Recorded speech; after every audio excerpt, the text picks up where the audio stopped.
طبعا لا يخفى على احد الارسنال هو اول للدوري حاليا بفرق 4 نقاط، وعن مين؟ عن بورنموث الثاني، والثالث هو توتنهام. طبعا مين يتخيل شكل الجدول بالكلام ده بعد خسارة تشيلسي المفاجأة، وبعد خسارة مانشستر سيتي المفاجأة برضو. يعني انزو ماريسكا بالنسبة للتشكيل عمل اللي عليه، لكن كان ايه التشكيل الغريب اللي كان بادئ بيه جوارديولا ده؟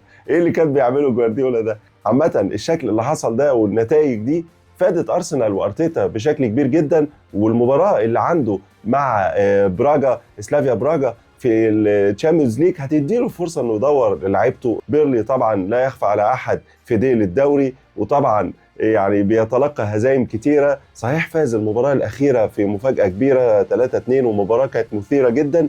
مازال خصم طبعا مهم، واكيد ارتيتا هيعمل حسابه. واعتقد ان المباراه دي مش هيدور كتير في التشكيله، لان المباراه اللي جايه صحيح هيسافر، لكن سهل جدا ان هو يفوز. طبعا بالنسبه للارسنال تشكيلته معروفه، اللي المفروض يلعب في السبت ان شاء الله الممتاز الساعه 5. التشكيله العاديه بتاعته الاثنين ظاهرين بالشكل ده. ممكن لويس سكيلي بعد الفوز في الكاس وقدم مباراه كويسه جدا نشوفه برضه مكان كالافيوري. موسكيرا ممكن برضه نشوفه، لكن انا لو مكان ارتيتا الصراحه ما عملش تدوير كتير. المباراه مش مامونه، واحنا عارفين الدوري الانجليزي، وبيرلي ممكن تبص تلاقيه اسد كبير جدا خاصه على ملعبه. غالبا المباراه دي مايله ناحيه الجانرز. عنده ميرينو تالق في المباراه اللي فاتت، وشفنا الهدف الجميل التيكي تاكا بتاعت ارسنال بينه وبين لويس سكيلي، هدف رائع جدا جدا.